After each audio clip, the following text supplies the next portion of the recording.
Okay भाई लोग, तो मैंने सोचा आज फटाफट रोस्ट फर्स्ट कर लेते हैं क्योंकि प्रोबेबली कल जो होगा उसके बाद हमको मौका नहीं मिलने वाला है, या फिर यूं बोलना चाहिए कि आज रात जो होगा उसके बाद हमको इस हफ्ते मौका नहीं मिलने वाला है क्योंकि प्रोबेबली जेम्स गन और उनकी डीसी स्लेट इंटरनेट को ब्रेक कर देंगे। मतलब कबूतर लोग तो ऐसे ही कुछ कुछ बोल रहे हैं, तो उसके ऊपर आगे बात करेंगे। फिलहाल के लिए शुरू करते हैं सबसे पहले ब्लेड की खबर से, जिसके बारे में हमने पिछले रोस्ट वर्स में बात करी थी कि इस साल उसकी शूटिंग स्टार्ट होने वाली है। तो ऐसा सुनने में आ रहा था कि उसको जो पूरा रीराइट किया गया है उसके बाद भी ये मूवी 1920s में ही सेट होने वाली है। मुझे पता है मेरी आवाज थोड़ी अजीब सी फील हो रही होगी, तो तबियत मस्त हो रखी है एकदम, ऐसे जुकाम मुकाम ने पकड़ लिया अपने को, तो इग्नोर मार देना फुल। तो ऐसा कहा जा रहा है कि रीराइट करने के बाद भी ब्लेड की कहानी 1920s में ही सेट होने वाली। तो मार्वल वालों ने एकदम सोच ही लिया है कि ब्लेड को वो एकदम पास्ट में ही रखने वाले हैं। प्रोबेबली इसका कुछ कनेक्शन बनाना चाहेंगे वो पास्ट में जो कुछ भी हो उसके साथ में। मे बी इसी वजह से वो लोग उसको इटर्नल्स और जो डेन विटमैन जो हमने ब्लैक नाइट देखा था उसके साथ में कनेक्ट कर पाएंगे, और प्रोबेबली ड्रैकुला से भी। आई मीन जिन लोगों ने भी कॉमिक बुक्स पढ़ी है वो जानते हैं कि ब्लेड का ड्रैकुला के साथ कनेक्शन है अच्छा खासा। ब्लेड मार्वल कॉमिक्स में काफी बैडास कैरेक्टर है और मैं एक्साइटेड हूं इसके लिए, स्पेशली अगर इसको मार्शल अली जैसा एक्टर प्ले कर रहा है तो बनता है। फिर इसके बाद एक बड़ी वियर्ड सी खबर सुनने को मिली इस हफ्ते, और वो था कि रिक एंड मॉर्टी, अगर आप लोग नहीं जानते तो रिक एंड मॉर्टी एक बहुत ही बढ़िया सा एनिमेटेड साइंस फिक्शन शो है और बहुत ही वियर्ड है भाई, बहुत वियर्ड है। तो रिक एंड मॉर्टी अगर आप लोगों ने नहीं ट्राई किया है तो मैं बहुत ज्यादा स्ट्रांगली रिकमेंड करूंगा कि एक बार जाके देखो, आप रुक नहीं पाओगे। It is the most badass version of pop culture जो हम कॉमिक वर्स और हर कहीं पे बात करते हैं, तो एक बार देखना तो बनता है। तो रिक एंड मॉर्टी में जो मेन कैरेक्टर्स है रिक और मॉर्टी, उनके पास एक ही बंदा देता है, जस्टिन रॉयलैंड नाम है उनका। तो डोमेस्टिक अब्यूज के चलते उनको अब उस शो से हटा दिया गया है, एंड इस चीज को लेकर फैंस लोग बहुत ज्यादा मतलब हैं कि क्यों ऐसा किया। कई लोग कहते हैं एकदम सही किया, कई लोग कहते हैं कि गलत किया।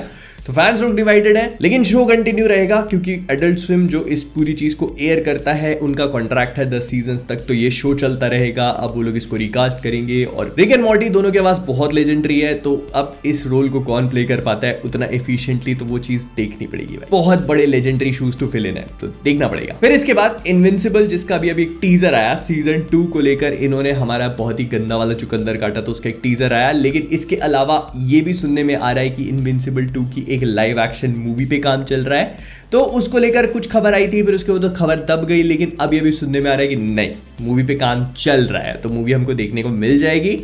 Let's see what happens. Excited है। लेकिन इनविंसिबल सीजन 2 को लेकर एक और बढ़िया सी खबर आई, तो इसके लिए जेफरी डीन मॉर्गन, अगर आप लोग नहीं जानते तो लेजेंडरी एक्टर है भाई साहब। इन्होंने वॉकिंग डेड में नीगन का रोल प्ले किया था। सुपरनैचुरल अगर आप लोगों ने नहीं देखा है तो उसमें विंचेस्टर ब्रदर्स के पापा बने थे ये, और इससे भी ज्यादा अच्छा ये हमारे जैक स्नाइडर के जो स्नाइडर वर्स था उसमें ब्रूस वेन के पापा बने थे। तो जेफरी डीन मॉर्गन ने अपनी एक इमेज शेयर करी है इनविंसिबल के वॉल्यूम 2 और 3 के साथ, सजेस्टिंग कि ये इस एनिमेटेड शो में अपनी वॉइस देने वाले हैं, और आई थिंक ये प्रोबेबली कोई विलन ही प्ले करेंगे। अगर आप लोगों ने इसकी कॉमिक बुक्स पढ़ी हैं तो आई वुड सजेस्ट कि थ्रैक का रोल प्ले करे तो मजा आ जाएगा। जिनको मालूम है उनको मालूम है कि थ्रैक किस बला का नाम है। हालांकि अपने को कॉन्क्वेस्ट भी चल जाएगा। फिर इसके बाद एक थोड़ी सी सैड न्यूज है कि टाइटन्स, हालांकि टाइटन्स सुन के मेरे को इतना दुख नहीं हुआ, लेकिन डूम पेट्रोल और टाइटन्स दोनों को कैंसिल कर दिया गया है। तो टाइटन्स की खबर सुन के मेरे को इतना दुख नहीं हुआ, लेकिन डूम पेट्रोल को भी कैंसिल कर दिया गया, ये सुन के थोड़ा सा अफसोस हुआ। और भी लोगों ने बोला कि भाई जेम्स गन यार तुमने कैंसिल कर दिया, सब चीजें कैंसिल करते जाओ। जेम्स गन ने कहा मेरा डिसीजन नहीं था ये। तो फिर लोगों ने कहा कि कैसे तुम्हारा डिसीजन नहीं था, आप ही तो करता धरता बन के बैठे हो। तो उन्होंने कहा कि देखो मैं मानता हूं कि मैं सब कुछ देख रहा हूं, लेकिन इन शोज को कैंसिल करने का डिसीजन मेरा नहीं होता है। एक्चुअली में शो रनर्स होते हैं, फिर इसके बाद डिस्ट्रीब्यूटर्स होते हैं, टीवी ब्रॉडकास्टर्स होते हैं, स्ट्रीमिंग मीडिया वाले होते हैं। तो ये जो कैंसिल करने के डिसीजन होते हैं ये लोग मिलकर लेते हैं, मैं नहीं लेता हूं। बट नॉनदलेस डूम पेट्रोल एक काफी अच्छा शो है। अगर आप लोगों ने चेकआउट नहीं किया है तो मैं बहुत स्ट्रांगली रिकमेंड करूंगा, please go check it out. Titans on one hand एक ठीक ठाक शो है, लेकिन डूम पेट्रोल काफी ज्यादा अच्छा है। फिर इसके बाद डीसी की एक और खबर आई सुनने में कि पेंगुइन जो है उसकी शूटिंग स्टार्ट होने वाली है अभी न्यूयॉर्क सिटी में। तो वहीं पर रॉबर्ट पैटिंसन को भी आता हुआ स्पॉट किया किसी ने। तो लोगों ने कहा कि भाई पेंगुइन में अपीयरेंस हो सकता है रॉबर्ट पैटिंसन के बैटमैन का, तो हो सकता है। लेकिन फिर लोगों ने कहा कि भाई उनकी गर्लफ्रेंड जो एक्चुअली बैंड बजाती हैं वो भी वहीं पे शो कर रही है, तो बंदा न्यूयॉर्क में नहीं आ सकता कि न्यूयॉर्क इतना बड़ा शहर है, वहां पे रॉबर्ट पैटिंसन का आना जाना लगा रहता होगा यार। बट आई वुड से कि मतलब इसी टाइम पे क्यों? हो सकता है पेंगुइन में बैटमैन का अपीयरेंस हो, क्या क्या मतलब सुपर हीरो फैन से होपफुल बने रहो भाई, कुछ भी कभी भी हो सकता है कि आ रहा हो बंदा, आई एम वेंजेंस, जुकाम वाली आवाज में अच्छा नहीं लगता। खैर इसके बाद सुनने में आया कि अगले महीने जो सुपर बोल होगा, मतलब अगला महीना भी नहीं बचा है, तो अगले हफ्ते जो हमको सुपर बोल के टाइम पे फ्लैश का ट्रेलर देखने को मिलेगा।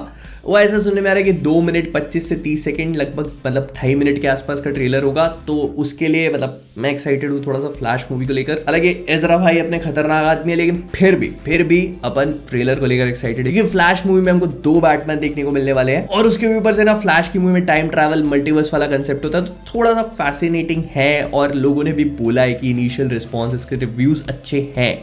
तो देखते हैं फ्लैश मूवी को लेकर। इसका जो इनिशियल ट्रेलर होगा वो मूवी के बारे में काफी सारी चीजें बता देगा। फिर इसके बाद कुछ मार्वल की खबरों के बारे में बात कर लेते हैं। तो लोकी के सीजन 2 में ऐसा सुनने में आ रहा है कि कैंग के हमको मल्टीपल वेरिएंट्स देखने को मिलेंगे, जिसमें से एक हो सकता है कि विक्टर टाइमली भी हो। अब अगर आप लोग विक्टर टाइमली के बारे में नहीं जानते तो रोस्ट वर्ड्स के अंदर मैं आपको कॉमिक बुक्स के ज्ञान की भरमार करके देता हूं। तो बेसिकली क्या होता है कि विक्टर टाइमली वो बंदा होता है, मतलब कैंग का ही वो वर्जन होता है जो पास्ट में जाता है और क्रोनोपोलिस नाम की सिटी को सेटअप कर देता है। अब आप लोग अगर क्रोनोपोलिस के बारे में नहीं जानते तो मैं कुछ नहीं कर सकता भाई, लेकिन फिर भी बता देता हूँ, काम यही है अपना। तो क्रोनोपोलिस बेसिकली कैंग की वो सिटी होती है जो टाइम के परे होती है, और इसी का इस्तेमाल करके कैंग टाइम में कहीं भी जा सकता है। उसमें अलग अलग पोर्टल्स होते हैं और कहीं भी पहुंच जाता है भाई कैंग। तो अगर लोकी के सीजन 2 में हमको कैंग के विक्टर टाइमली वाला वेरिएंट देखने को मिल जाता है, तो क्रोनोपोलिस और एमसीयू में कैंग का काफी ज्यादा पोटेंशियल सेटअप देगा। हमको कैंग का बैकग्राउंड देखने को मिल सकता है। और इसके भी ऊपर से जो इसके राइटर है जिन्होंने कैंग को लिखा है, मतलब एमसीयू में कैंग की कहानी को लिखा है, उन्होंने कहा कि देखो सबने कॉमिक बुक्स तो पढ़ी हुई है, तो उनको पता है कि कैंग की कहानी कैसे लिखी गई है।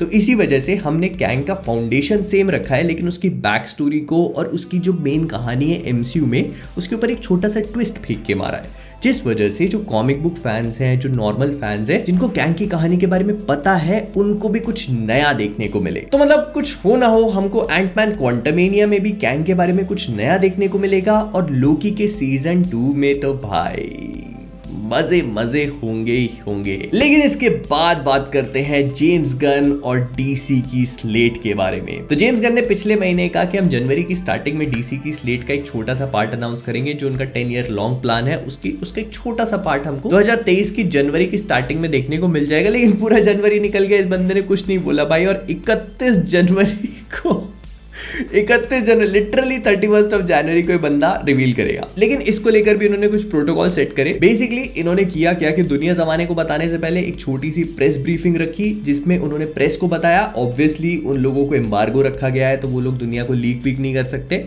तो इसीलिए इन्होंने प्रेस को बता दिया है कि क्या इनकी स्लेट होने वाली है, कैसा क्या होने वाला है। तो इससे हमको थोड़ी बहुत डिटेल्स पता है। तो इतना मालूम है कि 31 जनवरी को 12 PM EST, मतलब उन लोगों के टाइम के हिसाब से 12 PM रिलीज होगा। मतलब हमारे इंडिया में हमको आज रात, मतलब 31 जनवरी रात 10:30 बजे इंडिया में वो स्लेट रिवील हो जाएगी। अब ये कैसे होगा हमको नहीं पता। ऐसा सुनने में आ रहा है कि एक प्रॉपर प्रेजेंटेशन टाइप का कुछ होगा, या फिर ऐसा भी हो सकता है कि बस ऐसे ट्विटर पे लिख के बता दिया जाए। लेकिन जहां तक है एक प्रॉपर प्रेजेंटेशन टाइप का हो सकता है। और अगर मैं बात करूं इस पूरी स्लेट की, तो इसके इनिशियल रिस्पॉन्स जो भी प्रेस मीडिया को दिखाए गए हैं तो काफी पॉजिटिव हैं। लोगों ने कहा है कि नहीं, जैसा हम लोग सोच रहे थे तो ये स्लेट बिल्कुल भी वैसी नहीं है। और कई लोगों का प्रेडिक्शन था कि सिर्फ 3-4 ही मूवीज देखने को मिलेगी, तो नहीं, इसमें करीब 6-8 प्रोजेक्ट्स हैं। इनफैक्ट काफी अनप्रेडिक्टेबल टाइप की स्लेट दिखाई गई है। तो जहां तक मेरा गैस है तो 100% रिबूट नहीं होने वाला है, जो कि डेव बटिस्टा वाली बात को पूरी तरह से कॉन्ट्राडिक्ट कर देता है, क्योंकि उन्होंने कल ही बोला था कि उनकी जेम्स गन से बात हुई है और उन्होंने बोल दिया है कि वो 100% रिबूट मार रहे हैं। खैर, तो जो कुछ भी है आज रात को हमको सब कुछ पता चल जाएगा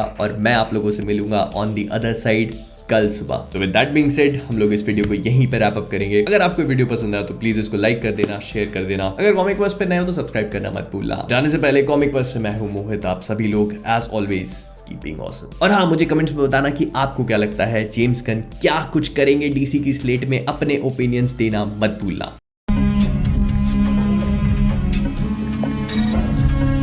Shit!